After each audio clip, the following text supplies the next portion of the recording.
देखिए, मैंने अभी माननीय सर्वोच्च न्यायालय का पूरा आदेश नहीं पढ़ा, मैं उसको स्टडी करूंगा। और मेरे आज भी याद है कि मैं लगातार लाइब्रेरी जाता हूं, कॉन्स्टिट्यूशन असेंबली की जो डिबेट्स हैं, जब ये रिजर्वेशन पैटर्न आया उसको स्टडी करने के लिए आज भी मुझे उस पर जाना पड़ेगा।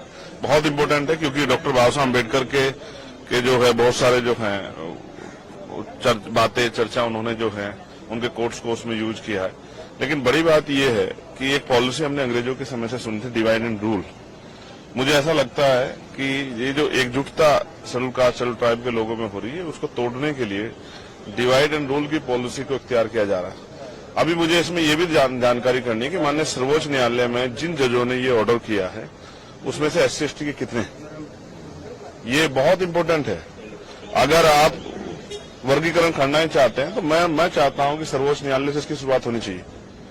भाई, वहां तो लंबे समय से कुछ ही परिवारों को कब्जा किया, और चलो SC/ST OBC को तो आप घुसने नहीं दे रहे हो, लेकिन क्या सामान्य जाति के और लोगों में अवसर नहीं है? तो उनको भी आप मौका नहीं दे रहे हो। तो अगर आपको करनी है किसी वर्गीकरण की शुरुआत तो शायद वहीं से की जाए, सर्वोच्च संस्था। नीचे से क्या करना चाहते हैं? क्या मॉनिटरिंग किए कभी SC/ST के जो आपने ऑर्डर किया था रिजर्वेशन इन प्रमोशन का?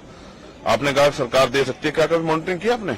SC/ST का बैकलॉग भरा गया, कभी आपने मॉनिटरिंग की? SC/ST पे जो कास्ट एट्रोसिटी हो रही है, किन जातियों पे हो रही है, आपने कभी मॉनिटरिंग की? क्या आपको जानकारी है कि क्या आंकड़े हैं SC/ST को जो रिजर्वेशन मिल रहा है नहीं मिल रहा है? उनकी आर्थिक स्थिति के क्या आंकड़े आपके पास? बंद कमरे में बैठ के कुछ भी फैसला ले लिया जाएगा। और मुझे फिर कॉन्स्टिट्यूशन के साथ खड़ा होना पड़ेगा। आर्टिकल 341 क्या कहता है? क्या ये आर्टिकल 341 का वायलेशन नहीं है? आपने इकोनॉमिक वीकर सेक्शन के आधार पर EWS के फैसले को जो है मान्यता दी थी, क्या वो एंटी कॉन्स्टिट्यूशनल नहीं था? तो बहुत सब चीजें। और फिर एक और जस्टिस हैं बेला द्विवेदी जी, उनके फैसले को भी उन्होंने असहमति जाहिर की, उसको भी स्टडी करना पड़ेगा। तो इसलिए कह रहा हूं, बहुत बड़ा विषय है। अगर कोई हमें बांटने का प्रयास करेगा किसी गलत मंशा से, अगर वास्तविकता में नीचे जो लोग हैं उनको उठाना चाहते हो, तो जो जितना NFS करके संविदा, लेटरल एंट्री और तमाम तरह की ठेकेदारी करके जो SC/ST की नौकरियों खाया जा रहा है, उस पर क्यों नहीं आप स्टैंड लेते?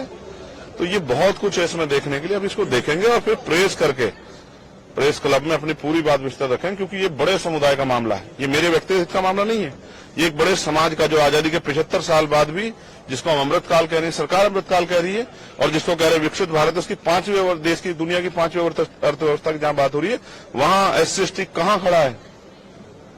क्या कास्ट एट्रोसिटी खत्म होगी? क्या जाति के आधार पर क्या स्टेटस बदल जाता है? एक IPS एक IAS बन के, जज बन के क्या शेड्यूल कास्ट शेड्यूल ट्राइब का स्टेटस बदल जाता है?